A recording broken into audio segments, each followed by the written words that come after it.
Hello everyone, कैसे हो आप सभी लोग। मेरे चैनल नेस्ट प्रॉपर्टीज़ में आप सभी का हार्दिक स्वागत है। मैं दीपक कुमार, आज मेरे साथ जुड़े हैं हितेंद्र जी। आज हम डिस्कस करेंगे आप रिलायंस मेट सिटी के अंदर इन्वेस्टमेंट क्यों करें, क्योंकि हमारे पास एनसीआर के अंदर बहुत सारी अपॉर्चुनिटीज़ हैं, तो उसी के बारे में डिस्कशन करेंगे। पहले हितेंद्र जी अपने बारे में आपको बताएंगे।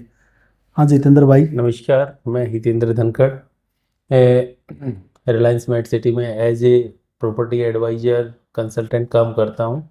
और दीपक भाई से हमारा यही डिस्कस चल रहा था कि हम हमारे जो इन्वेस्टर हैं वो दिल्ली एनसीआर की हर अपॉर्चुनिटी को छोड़ के मेट सिटी में ही क्यों इन्वेस्ट करें। फर्स्ट ऑफ ऑल तो आज डिस्कशन का मेथड जो हमारा पॉइंट है वो यही है कि हम मेट सिटी में ही क्यों इन्वेस्ट करें।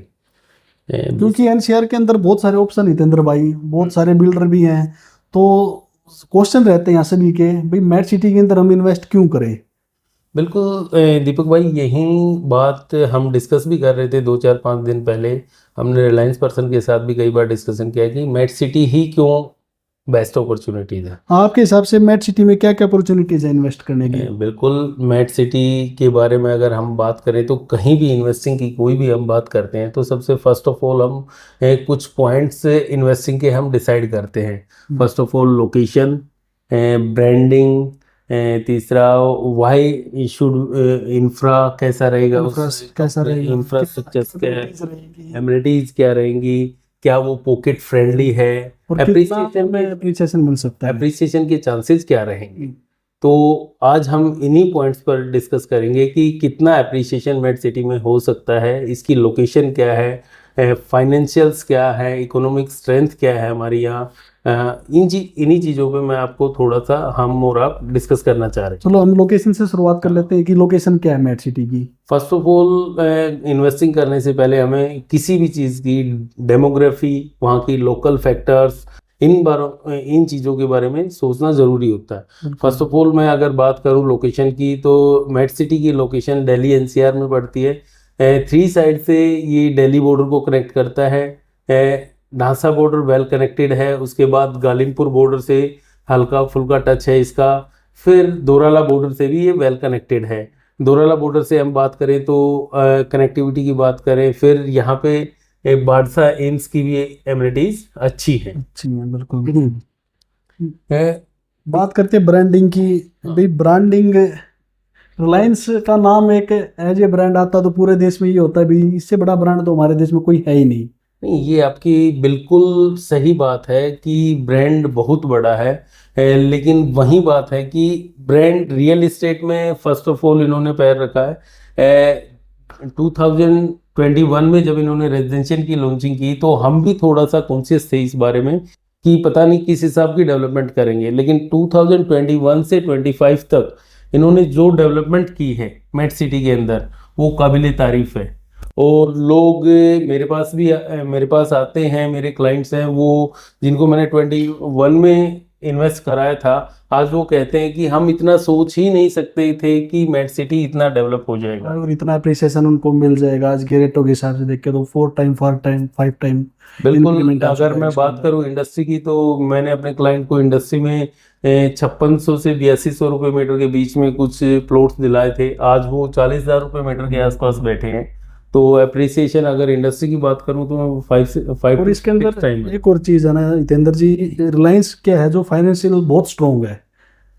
बिल्कुल बहुत स्ट्रॉन्ग कंपनी है फाइनेंशियल तरीके से हम देखें तो। फाइनेंशियल्स की अगर कंपनी की बात करें तो आज के दिन इतना ट्रस्टेड ब्रांड है ही नहीं। अगर हम बात करें अदर डेवलपर्स की तो बहुत सारे ऐसे डेवलपर हुए हैं दिल्ली एनसीआर में जिन्होंने बहुत अच्छी इन्वेस्टिंग कराई है, लोगों की अप्रिसिएशन भी दिया है, लेकिन बाद में लैंड बैंक बढ़ाने के चक्कर में और अपने इन्वेस्टर को उन्होंने डुबो दिया। मैं नाम किसी डेवलपर का नहीं लेना चाहता, नाम हमें लेना भी नहीं चाहिए किसी दूसरे लेकिन डेवलपर मैंने देखा है दिल्ली एनसीआर में मोस्टली गुड़गांव में ऐसे ऐसे प्रोजेक्ट फंसे पड़े हैं पिछले 10 साल से। लोगों के पैसे मतलब जो उन्होंने इन्वेस्ट किया था वही उन्हें नहीं मिल पाया, वो नेगेटिव में जा चुके हैं पैसे। नेगेटिव में, वो नेगेटिव एफडी है उनकी, कब मिलेगी कैसे मिलेगी मुझे। इसलिए फाइनेंशियल तरीके से देखें तो बहुत स्ट्रॉन्ग कंपनी है और लोगों का इसलिए इस पर ट्रस्ट भी है। बिल्कुल, इन्होंने जो कहा उससे ज्यादा ही करके दिखाया रिलायंस ने। यहाँ पर आप साइट पे जो कहा उससे ज्यादा नहीं, उससे 3 4 5 गुना भी कहे तो। अच्छा, इसकी हम बात करें लैंड बेस की। लैंड बैंक की अगर बात करें तो आज के दिन इन्वेस्टिंग करते वक्त अगर मैं अपने पॉइंट ऑफ व्यू से सोचूं तो मैं फर्स्ट ऑफ ऑल ये भी देखता हूं कि किस डेवलपर के पास कितना लैंड बैंक है।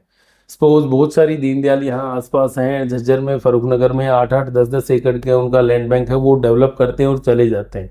बिल्कुल बिल्कुल। इन्वेस्टर वहां घुस जाता है, नो डाउट, लेकिन वो रेट्स कैसे बढ़ेंगे, बेसिक इंफ्रा उनमें कैसे आएगा। हाँ, कई बार इन्वेस्टर घुसता हुआ इन्वेस्ट करने के पर्पज से, लेकिन वो एंड यूजर बन के रह जाता है एंड यूजर साइट में। हाँ बिल्कुल, छोटी साइट में यही रहता है। इसीलिए मैं कहूंगा कि मेट सिटी उनके ऐसे इन्वेस्टर के लिए बेस्ट अपॉर्चुनिटी है।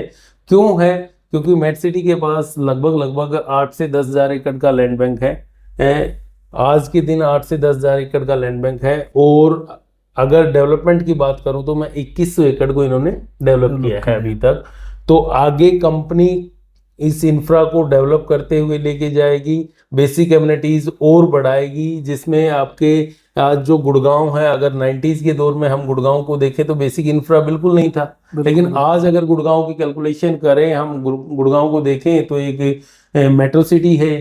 तो सेम मैं मानता हूं, साइबर सिटी बोला जाता है, मेट्रो सिटी भी बोल सकते हैं। सेम अगर मैं मानूं तो गुड़गांव की तरफ पे ही एक गुड़गांव ही नेक्स्ट गुड़गांव बनने जा रहा है मेट सिटी, ये बोल सकते हैं, क्योंकि 20 साल पहले गुड़गांव क्या था, आज क्या है वो देख सकते हैं। ऐसे 20 साल बाद हम मेट सिटी को देखेंगे तो शायद गुड़गांव से भी आगे निकल जाए। आई थिंक 20 साल तो लगेंगे भी नहीं। मैंने जो पिछले 4-5 साल में यहाँ पे रोड्स इंफ्रा के बारे चीजें देखी हैं, कंपनी जिस हिसाब से डेस्परेटली लगी हुई है, तो डेस्परेटली कंपनी जिस हिसाब से लगी हुई है इंफ्रा को डेवलप करने में, बेसिक इंफ्रा को डेवलप करने में, तो मैं नहीं मानता कि यहाँ पे 20 साल लगेंगे। मेरा मानना ये है कि 10 साल में ये आपकी टाउनशिप तैयार हो जाएगी, बहुत अच्छी। एक चीज हो रहा है, मेट सिटी को स्मार्ट सिटी बोलते हैं जी, तो ऐसा क्या है यहाँ पे जिसकी वजह से उसको स्मार्ट सिटी बोला जा रहा है? फर्स्ट ऑफ ऑल तो अगर हम बात करें तो स्मार्ट सिटी कहने से कोई चीज स्मार्ट सिटी नहीं है। फर्स्ट ऑफ ऑल रिलायंस का स्मार्ट विजन है इसके पीछे। रिलायंस के जो विजन्स हैं वो क्लियर कट हैं। यहाँ पे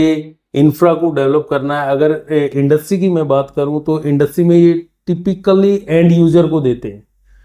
अगर हम अभी बात करें जो लॉन्चिंग हुई थी उसमें अप्रोक्स 37 प्लॉट इंडस्ट्रियल आए थे, और कंपनी के पास प्रोफाइल गए थे लगभग आई थिंक 150 के आसपास, और 150 के आसपास भी इन्होंने रिजेक्ट कर दिया। 150, 200 करोड़ की इन्वेस्टिंग जो कंपनियां थी उनको रिजेक्ट कर दिया, सिर्फ इस बिहाफ पे कि वो कह रहे थे कि 2 से 3 साल में वो अपनी कंपनी स्टार्ट करेंगे। एक चीज और देखते हैं हम, जो इनका स्ट्रक्चर है वो जापान की तरह बिल्कुल। अगर इंफ्रा टेक्नोलॉजी की बात करें हम, तो इंफ्रा टेक्नोलॉजी जो इनकी बेसिक इंफ्रा जो डेवलप कर रहे हैं वो जापानीज टेक्नोलॉजी से कर रहे हैं, कोई भी इंडियन टेक्नोलॉजी का यूज नहीं कर रहे हैं। ये इनकी इलेक्ट्रिसिटी है या सीवरेज सिस्टम है। आज अगर मैं दिल्ली एनसीआर की बरसात के मौसम में हालत देखूं तो इतनी बुरी हालत थी कि गाड़ियां डूब रही थी, लोग भाग रहे थे, जाम की समस्या थी। दूसरी तरफ मैं मेट सिटी में अगर देखें तो लगातार इतनी बारिश हो रही थी, और मेट सिटी में सिंगल ड्रॉप वाटर भी कहीं पे नहीं था। बिल्कुल। और इलेक्ट्रिसिटी की बात करूं तो 2 नेशनल पावर ग्रिड से 24/7 की इलेक्ट्रिसिटी सप्लाई ये दे रहे हैं। मेरी कई इंडस्ट्रियलिस्ट से बात होती है सेक्टर 3 में, तो वो बोलते हैं कि इलेक्ट्रिसिटी सीवरेज सिस्टम ऐसा इंफ्रा तो हमने मतलब HSIDC का तो कहीं नहीं देखा है। बिल्कुल, और देखने को मिलेगा भी नहीं। और वाटर सप्लाई का इनका जो आपकी गुड़गांव की सप्लाई है वो सेम ही सप्लाई इनकी है, लगभग 50 MLD की सप्लाई आज ऑलरेडी इनके पास है। जबकि इनकी जो अभी यहाँ पे ना तो आपका मतलब ज़्यादा फैमिलियाँ रहनी शुरू हुई हैं, इंडस्ट्री के रिगार्डिंग भी वाटर सप्लाई की कोई समस्या नहीं। मतलब कोई इंडस्ट्रियल होता है जिसको इंडस्ट्री लगानी, उसकी 3 ही चीज होती है, बिजली, पानी और कनेक्टिविटी। बेसिक इंफ्रा में तो हम बात करें तो ये ही है। कनेक्टिविटी तो आपको पता ही वेल कनेक्टेड है। अगर दिल्ली से देखें तो मैंने बताया कि 3 साइड से दिल्ली से कनेक्टेड है। इंडस्ट्री के अंदर बड़े बड़े व्हीकल आते हैं तो वाइड रोड है। हाँ बिल्कुल, रोड की तो अगर मैं बात करूँ तो मिनिमम 18 मीटर रोड है, और मैक्सिमम 60 मीटर तक के रोड जाते हैं इंडस्ट्री में तो इनके। और रेजिडेंशियल की भी अगर बात करें तो 12 मीटर से नीचे कोई रोड ही नहीं है। 12 मीटर, 18 मीटर, 24 मीटर, 30 मीटर तक के रोड रेजिडेंशियल में है इनकी। और बात करते हैं एमिनिटीज की, अंदर क्या क्या फैसिलिटीज हैं? फैसिलिटीज की अगर मैं बात करूं तो इनका रेजिडेंशियल के सेक्टर 8 ही इन्होंने डेवलप किया है। यहाँ पे क्लब हाउस है, बहुत शानदार क्लब हाउस बनाया इन्होंने 2.5-3 एकड़ में।